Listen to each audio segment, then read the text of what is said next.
Hola, bienvenidos a De Paseo por Saltillo Misterioso. Y bueno, es que el día de hoy nos vamos a ir hasta Matamoros. El día de hoy sí los voy a llevar un poquito más lejos de paseo.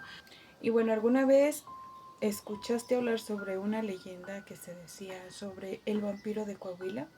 Y bueno, es que en Matamoros, Coahuila, se dio la historia de este mítico personaje que llegó aquí a Matamoros, Coahuila en 1900 con sus padres y sus hermanos.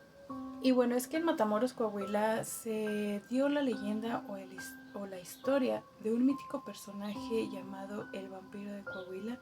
Si tú no conoces esta historia, el día de hoy te la voy a contar. Pero ¿quién era este hombre o por qué se le dio ese personaje de vampiro? ¿Qué fue lo que sucedió para que él se ganara este, por decirlo así, apodo? Pues acompáñenme a escuchar la historia porque no es lo que ustedes creen. Bueno, y es que el doctor Ceballos llegó aproximadamente en 1900 a vivir a Matamoros con su madre, su padre y 3 de sus hermanos. Eran 2 varones y una hermana, la que se dedicó a ayudarles en una boteca familiar que tenían hasta que falleció el padre del doctor. Y ahí fue cuando decidieron irse a vivir a la calle Niños Héroes, a un costado del Mercado Hidalgo. Doctor Ceballos, él había estudiado medicina en la Universidad de Morelia, Michoacán, y él puso su consultorio. El doctor Ceballos era un hombre alto, delgado, vestía siempre unos lentes muy elegantes y unos trajes oscuros, tenía el pelo rizado y siempre traía muy buen corte. La gente lo buscaba por su fama de buen médico. Realmente era una de las personas de las que era compasivo con sus pacientes y en algunas ocasiones a las personas que no tenían dinero para pagar su consulta o a los más necesitados, él los ayudaba. Era una persona muy altruista, una persona que le gustaba ayudar a los más necesitados. Tanto así era su confianza con estos pacientes y con la gente de Matamoros que llegó a la presidencia municipal. Pero fue después de 3 años que pasó eso, ya que en ese tiempo también al doctor Ceballos le tocó la matanza de, pues ustedes ya saben de qué me refiero, y él pues tuvo que atender a todas estas personas que en esta lucha salieron heridos, y pasó 3 años después cuando él se convirtió en presidente municipal. En aquel entonces solamente podías estar un año en la presidencia municipal y él estuvo en enero hasta diciembre de 1933. Una historia como de suspenso, el del por qué lo llamaron el vampiro de Coahuila. También aquí nos habla sobre una persona que fue muy altruista, que fue una persona que le gustaba ayudar a las demás, a los más necesitados. Él también vivió un periodo en donde inició la Segunda Guerra Mundial, que fue de 1939 a 1945, en donde él se dedicaba a ir y venir a diferentes ciudades fuera de Matamoros para ayudar a gente, a personas que estaban enfermas. Y no fue hasta que un día llegó un paciente con tifoidea y lo contagió al grado de que el doctor tuvo que suspender sus citas, sus actividades, porque se puso muy grave de salud.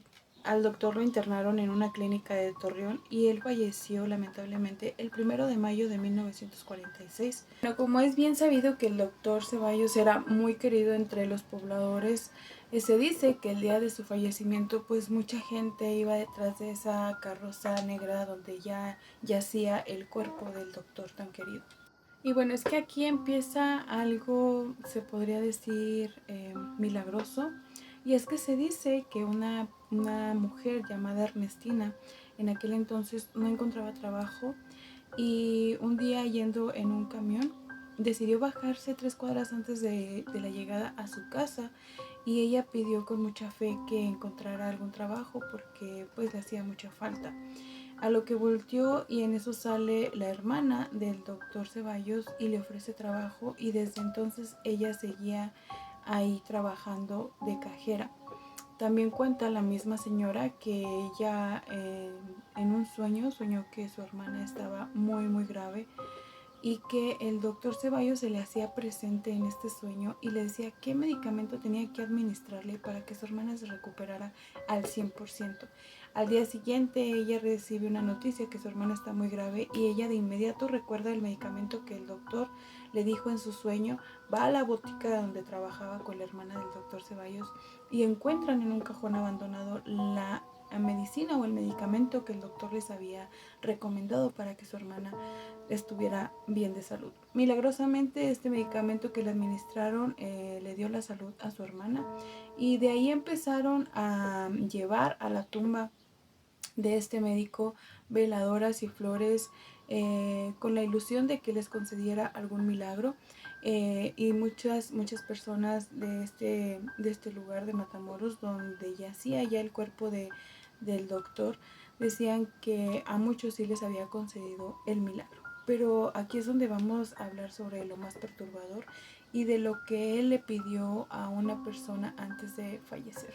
No se sabe a ciencia cierta quién fue el que inventó esta historia negra sobre el doctor Ceballos, a quién se le ocurrió, pero cuando empezaron a decir la nota sobre el vampiro de Coahuila, se especulaban muchas cosas y las personas empezaron a encontrarle como que cierta similitud a las cosas que sucedían en este panteón donde estaba el cuerpo del doctor. Que aquí empieza algo turbio, algo que él pidió antes de fallecer.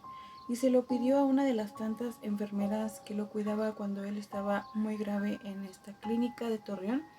Y lo que le pidió fue que cada año fuera a inyectarle este líquido vital fresco cada año para que su cuerpo no se descompusiera o no se corrompiera.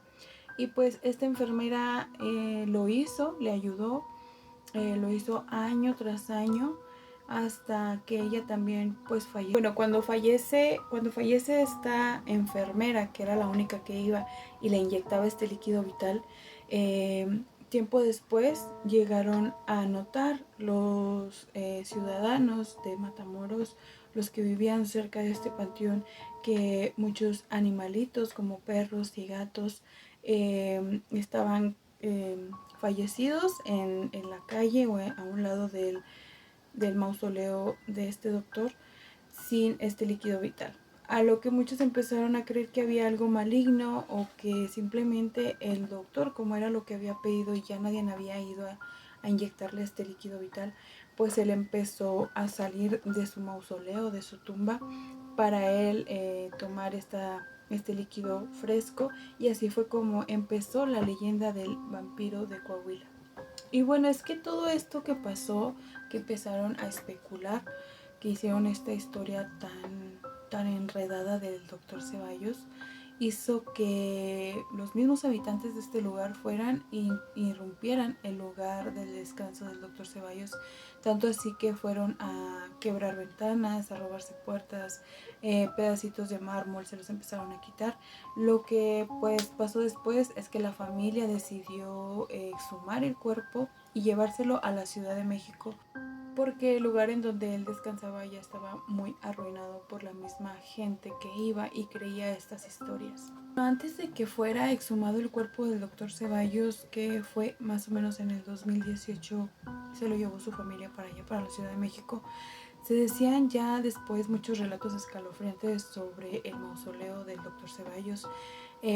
Tanto así que una persona que vivía en la calle, dicen que se acercó a dormirse ahí cerca del mausoleo del doctor Ceballos, y según él, o según testigos, dicen que se escuchaban voces que venían desde adentro, que los corría, que les decía ya vete, ¿qué haces aquí? Y cosas así. Pero la verdad o la historia de este doctor es que además de ser el vampiro, como muchos le llamaron, el vampiro de Coahuila, también llegó a ser un hombre muy altruista, un hombre que ayudó a muchas personas, y eso no debe de quedar atrás, eso debe de ser también compartido y darle voz a quien ya no puede. Y bueno, pues hasta el momento, el día de hoy, al doctor Ceballos se le quedó como el vampiro de Coahuila, pero yo quise en esta ocasión hablar un poquito más sobre la persona y no el personaje que le dieron mucho después. ¿Ustedes qué creen? ¿Creen que en realidad el doctor nunca falleció o falleció, pero como era un amante de la vida después de la muerte, de la medicina, de conservar su cuerpo y todo esto, ustedes creen que él realmente hacía esto a los animales, que él asustaba a las personas para que no estuvieran cerca de su mausoleo? Digo, nunca lo vamos a saber. Ahora no sabemos en qué panteón se encuentra el cuerpo del doctor Ceballos. Pero pues yo los leo aquí en los comentarios para ver que ustedes qué opinan sobre esta historia, leyenda, relato, como ustedes lo quieran llamar. Y muchas gracias por ver el video. Recuerden que yo soy Giselle Damons y esto fue De Paseo por Saltillo Misterioso.